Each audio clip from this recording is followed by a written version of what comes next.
Mall of America. For more than 30 years, it has been a retail leader and an international destination, and it remains the largest mall in the U.S. Not to mention, it welcomes millions of guests from around the world. It's huge, but it's also so much more. In this podcast, you're going to hear the real stories of how it started and why it continues to thrive. You'll hear about challenges we faced along the way and what you can learn from them. We will feature guests and experts from all walks of life and business, and along the way, you'll laugh, learn, and maybe even change the way you look at things. So if you're a fan of the mall, a brand new visitor, an entrepreneur, or a dreamer, prepare to dive deep into so much more. This podcast is presented by the Bloomington Convention and Visitors Bureau. Welcome to So Much More, our Mall of America podcast. I am Jill Renslow, your host for today's show, and I'm joined by Dan Jasper, of course, my co-host. Yep. Very excited today because we are joined by an amazing, wonderful woman with experience and credentials who's a writer, editor, speaker, retail guru, and entrepreneur. It is the one and the only Allison Kaplan. Allison is the Vice President of Content for MSP Communications City Media Group Division, which includes Twin City Business Magazine, where she also serves as editor-in-chief.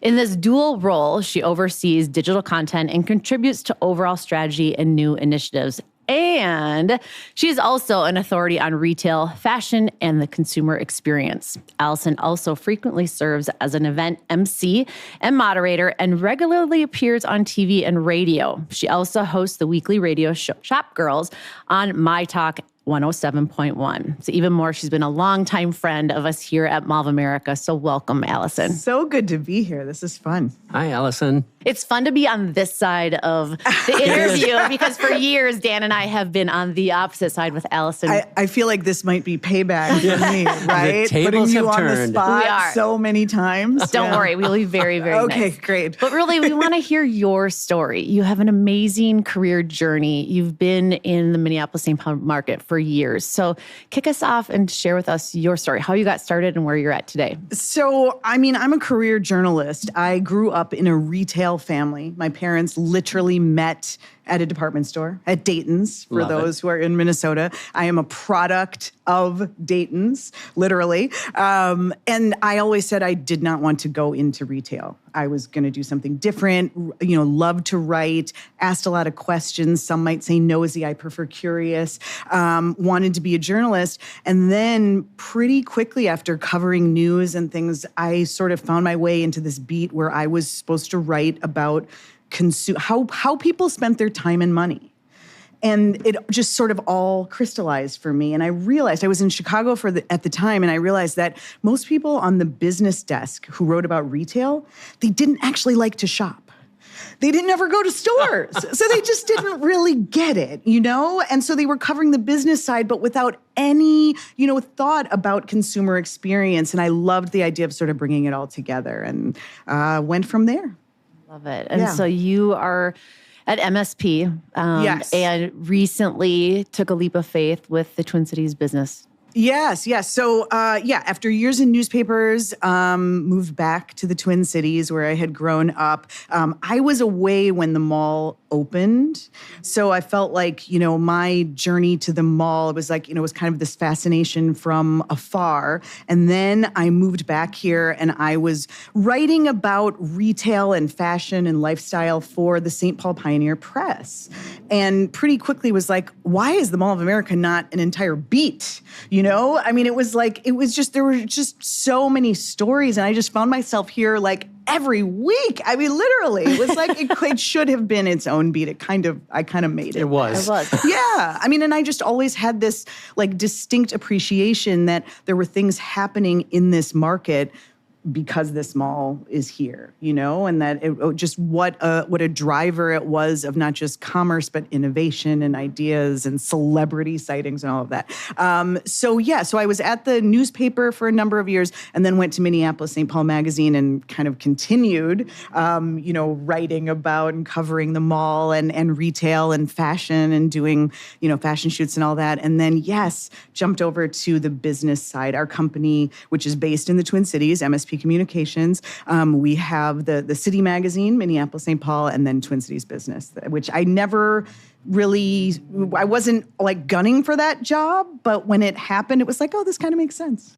And I feel like throughout your career, you've walked through those doors of opportunity multiple times. So what was it with the Twin City business opportunity that you took that leap of faith? Because it was a shift, but I've noticed, Dan, that you've added new energy to that vibe and just the content that you share. It has a new life. And so I'm curious of what it was that lured you through that door.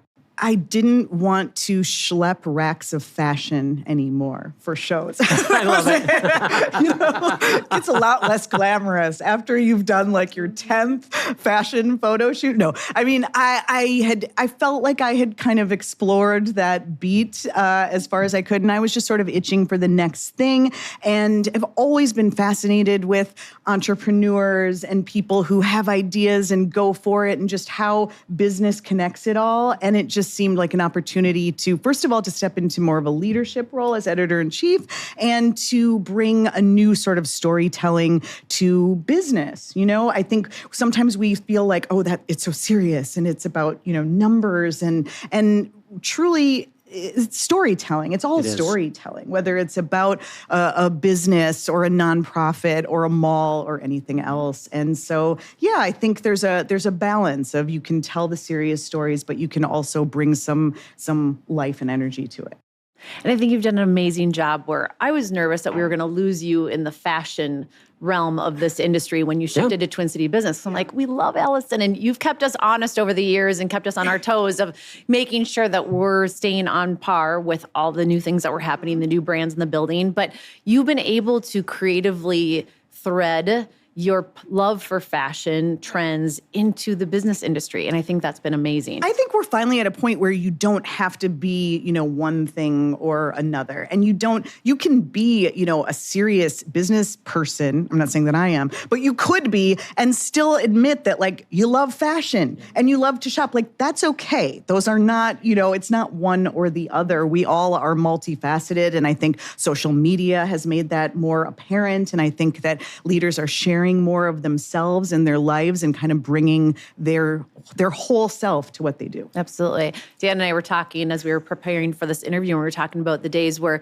you literally, when you want to tell the story about just keeping us on our toes about our retailers. In a very professional and welcoming way. You're one of the first reporters I worked with when I came to the mall, and I sometimes would dread a call from Allison because you did walk the mall a lot and you were out here a lot. And then I'd get a call saying, hey, Dan, how come you didn't tell me this brand is coming? And we were under an NDA where we couldn't talk about it. And I said, well, I can't really comment. I'm standing in front of the wall that has the name on it. That's always one of my favorite things, though, that, like, what are these publicity companies thinking when they don't see the connection? If the name is up, someone's going to see that. So don't tell me that the press release isn't out yet. I know. And then I would sit there and go, I'm sorry, Allison. Well, I'm going to just go with what I see. Exactly.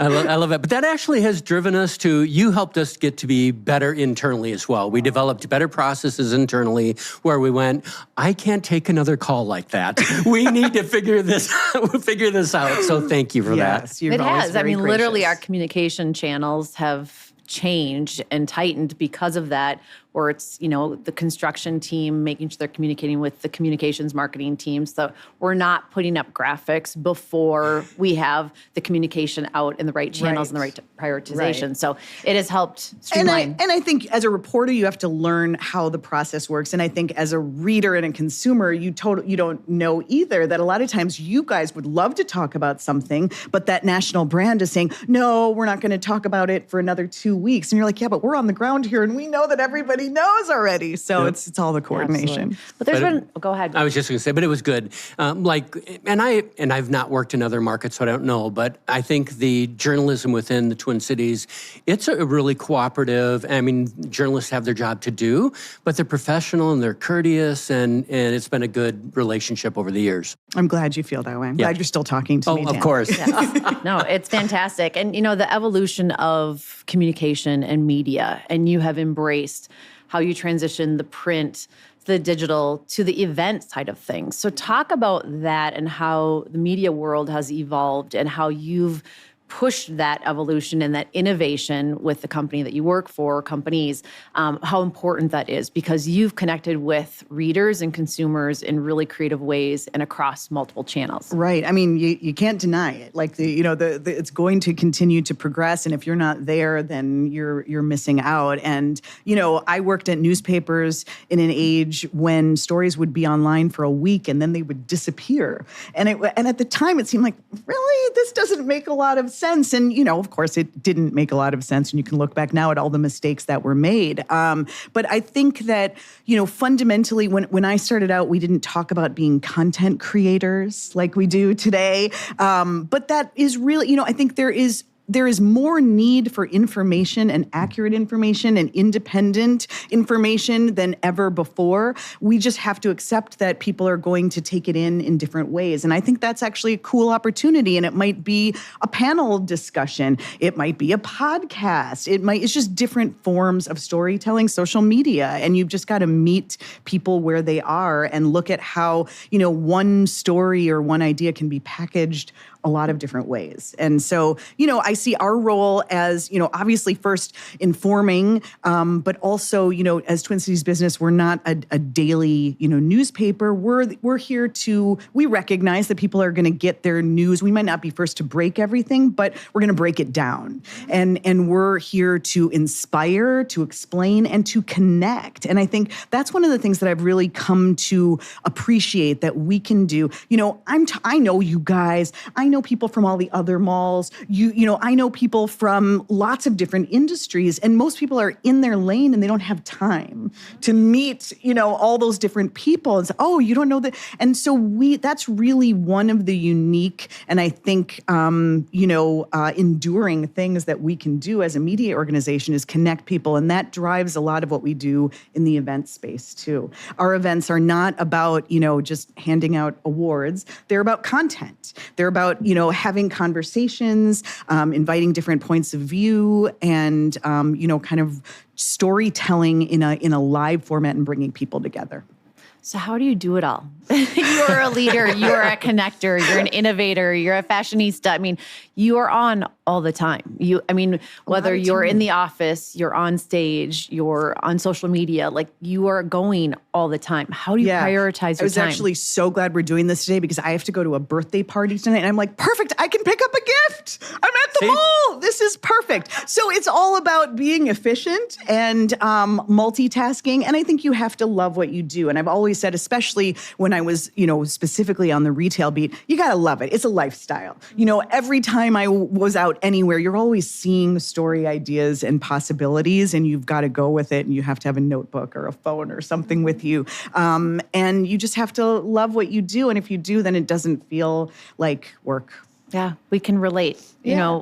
Both of us being here at the mall for a long time, it doesn't feel like a job because we love what we do. We're constantly changing, trying new things, staying innovative, and it keeps it fresh, exciting, and inspiring. So, and you have no excuse to miss out on birthday gifts. No, ever. 2 floors down. Or Christmas shopping or anything in between. It's That's we're here, but you're here, but you're not always extra time. Right. You're working. And we know when the good sales are on. This is true. Exactly. Yes. Very important. Yeah. So talk about fashion. I mean, you have been at the beat of fashion here in this marketplace for a long time. Yeah. What are the fashion trends that you're keeping your eyes on from either the brand side of things or the trends?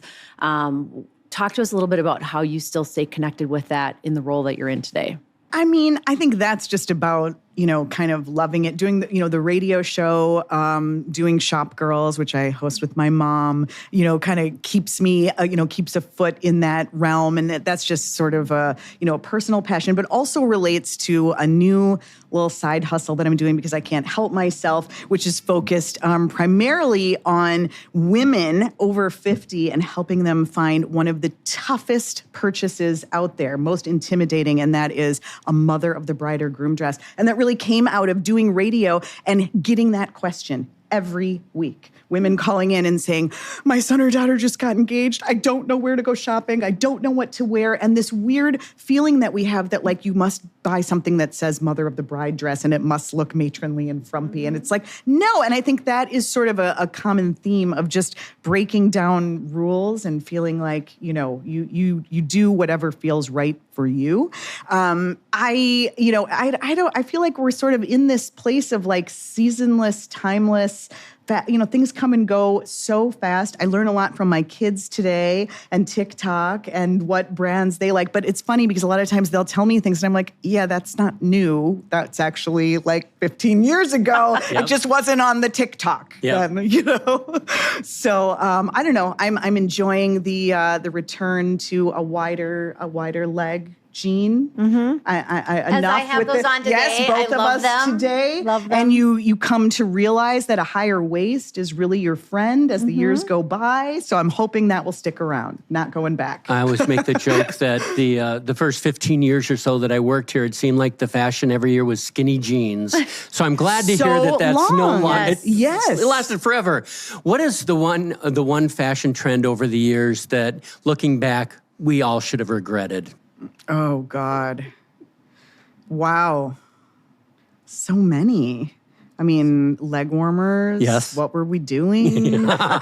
Shoulder pads. We didn't have a purpose. Right. I remember, and not that I wore the shoulder pads, but I remember But it's that. so funny because we say that and there's certain things that, you think of in that way and then there's like a big architectural shoulder moment that's happening again. So there are like 5 trends and they all just get, mashed up different ways. That's my belief anyway. So you said you hung up the fashion as far as running around, prepping for shows and things like that. What from those days do you miss? Well, there is a rush of doing a fashion show or kind of being in, on a set that is like nothing else. It's just really fun to be in the mix. And I still go and I of course, Fashionopolis, which Minneapolis St. Paul puts on, you guys have been part of, is amazing. It's fun. I joke that, what goes on to make a production like that happen, it's a lot of manual labor. It's a lot of running around. It's a lot of details. I have just endless appreciation for the work that people like Grant Whitaker in our community do and the way he has a label and a system and, color codes everything so things end up at the right store and, all the polling that goes on. But my favorite part of all of that was always meeting the makers, meeting the people behind the brand, the people who are driving the trends. And I'm still doing that, just, in different ways. I think that those people that enjoy watching a fashion show should participate or see it behind the scenes because there is so much that goes into those productions. Yeah. We've had our share of fashion shows here at the mall, and it is such an undertaking. And really there's such an appreciation from a whole different lens when you actually get to be part of it or be behind the scenes because it's crazy. So. Yeah, and many of the audience members sit back and go, "Oh, this is amazing," but they don't do really more of understand. these? Yeah, Right? exactly. And you're like, can we never do this again? Exactly. But your Project Runway shows, talk about raising the bar in the Twin Cities. Those were, are you going to ever do those again? Or is We'll that over? see. You never know. Never know what's possible. Could come back. But they were amazing. Yeah. They were really so much fun. But it is. You want to entertain the guests, right? And that's where we leaned into Project Runway because we felt like we were the destination, the brand that could do that because it had the star power behind it. But it's a huge undertaking and you need to make sure that you do it at the right time for the right audience. And so some of it was clashing with some of the other events that were happening in the industry and trying to figure out what's the right time for us. And, we continually look to evolve it as well. And you need to look at how we put fashion in front of our guests. So, more to come on that for sure. For sure. Okay. So, as you talk about your other projects, how do you make the decision of that's the right thing? When do you know that leap of faith is this one? This one's going to work. We don't necessarily know of all of the other options that have been in front of you over the years, but you are constantly reinventing yourself and what you're doing to keep yourself fresh. A lot of it is just sort of going with your gut. And also, what I love about all things digital and this time that we're living and working in is the analytics tell you They tell you what's working and what people are watching, and sometimes it's humbling. But you have to look at the numbers, and that information is available in a way that it wasn't when we were just in an analog or print world. The decision to launch a podcast for Twin Cities Business, our podcast By All Means, really came out of just my love for audio and seeing where the listeners were going, and another way of capturing people and a deeper dive, telling stories. And then from that, as we started doing that and really focusing on people who built, hometown brands and companies that, from Caribou Coffee and Punch Pizza to Blue Dot Furniture and Anytime Fitness, and telling the stories behind these brands that maybe maybe you didn't realize were here, and just sort of celebrating how amazing this business community really is. We thought, why we need more. People want this content. They're craving it. Entrepreneurship is cool now. Like, it didn't used to be that way. And I talked to a lot of entrepreneurs who say, like, that was just not a word they even thought about when they were growing up. Now, every other college student will tell you they want to be an entrepreneur. But it's one thing to say it. It's another thing to have an idea and act on it and have it be successful. And so that led to Start MN, which is our new publication and digital platform, just really focusing on kind of harnessing the talent that is here and learning from each other. That's fantastic. So what advice do you have for young professionals or those that are looking to get into the media and communication industry or world that you live in? What's your advice for them? Probably don't do it. No. I think take every opportunity. I through the years have gotten a lot of, journalism students coming to me saying, I want to be a fashion writer. I only want to do fashion. And I tell them, I did the police beat and I covered city council meetings, and that all actually helped me to write about fashion, because you have to know how to ask questions, and you've got to know how to write fast and how to get to the point, and all of that feeds into it. So just be open to whatever opportunity is out there. And I think this is a profession that, yes, you can go to school, you can learn a lot, but ultimately you have to do it. And so just do it. And there are more ways to do it than ever before. And I mean, you can start your own blog, you can start your own YouTube channel. So do those things and just start making content and read and listen a lot to everyone else. That's great. So we like to wrap up with a speed round, but before I do that, any other questions for Allison before I go to speed? Well, I'm going to do a shameless plug, if that's all right. Mother of, I actually looked at the website, and it's awesome, but what is the actual URL, or how can people find that? Thanks, Dan. It's motherof.co, and it is a platform to help women find their dress for a special occasion. It doesn't have, they're just great dresses, too. They're great. They're anything but frumpy. They were cool. Right. We're literally just curating. And again, it gets back to kind of what I do with everything. It's sort of the information, the content is out there. It's how do you put it together in a way that's really useful to people and help them find what they need. So that's what we're trying to do. I'm definitely checking it out. Do that, please. I love it. Okay, so are you ready for the hot seat? I hope so. I don't know. These Deep breath. These are easy questions. Just Okay. a little more to get to know you. So what is your favorite pastime? I would say biking, cycling. Pedaling, actually, not electric, like using my own long distance. Yes. When I have time, I love that. In the winter, you're in Minnesota? Well, I do. We have haven't had much snow tire. this winter. So. Yeah, no, I don't really like to be cold. I take it inside in the winter, but There I you do go. like biking. So favorite place to travel? These days, I would say any excuse to get to New York, obviously for work and inspiration, and also for a kid in college. So There you go. Great excuse for a mom. I love it. Favorite restaurant? Oh, goodness. In the Twin Or Cities, one I would of say, your favorites. I mean, Bar La Grassa never gets old. But I would say a new place that I keep taking everyone and telling everyone about is Guy Noi. Love it. Yes. On Loring Park. So good. Yeah. That's great. Favorite retailer? Oh my gosh. I mean, how can I pick? They're all any store at the Mall of America, right? Good answer. I think Nordstrom we go to, and and I think this market in particular loves because it feels familiar. It gives us that department store vibe that we still ultimately crave, and we want service, and we want to be taken care of. So it's always a good go-to. So sticking on the line of fashion, what is your favorite go-to outfit in a pinch? I mean, you can never go wrong with a blazer or a jacket or something, right? And boots, like always. You rock that look too, Jill. Got the blazer. I don't have the boots on today. Don't have the boots on today. So, most memorable stage moment. A stage moment. Oh, not Mall of America moment. No. I was making a list of all of the celebrities that I shopped with here through the years. Stage moment. Well, most memorable is probably most embarrassing, which I don't know what that says about me, but I once was actually getting an award. I don't even remember what it was for, but I was the first one and it came up faster than I was expecting. And I couldn't find the stairs. And I was in a dress and it was short and it was tight and I didn't know what to do and nobody was helping me. And I literally had to crawl onto the stage. And then I saw that there were stairs on the other side. Hey, I set the tone for the evening. That is fantastic. Everyone had a good laugh, and that's just fine. That is great. Okay, we're going to go back to your favorite celebrity interaction here at the mall. Well, I would have to say, Mary Lou Retton, going shopping for fitness apparel with Mary Lou Retton back in the day was pretty amazing. Going to Barnes & Noble with Rick Springfield. Oh, there you go. There you go. He's actually like this closeted nerd. That was really like crazy. There were a lot.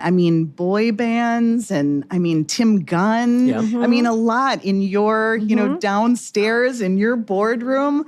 Man, you guys were really generous with giving me time, and a lot of them were willing to go shopping, and we always did it. And last one, what's your proudest moment that you've had? Oh my goodness! Well, I think as a mother, you have to say your children, right? Yeah. Career moment or life moment? No, I'm very proud of my kids, and I will tell you, they grew up spending a lot of time here too. And I think to be a working mom and find that balance and multitask and let them see. I've always had, some people might think it's messy, but my life, I can't put it in neat, everything overlaps. And the period when my oldest was scared of mannequins was really challenging as a retail reporter, but we powered through.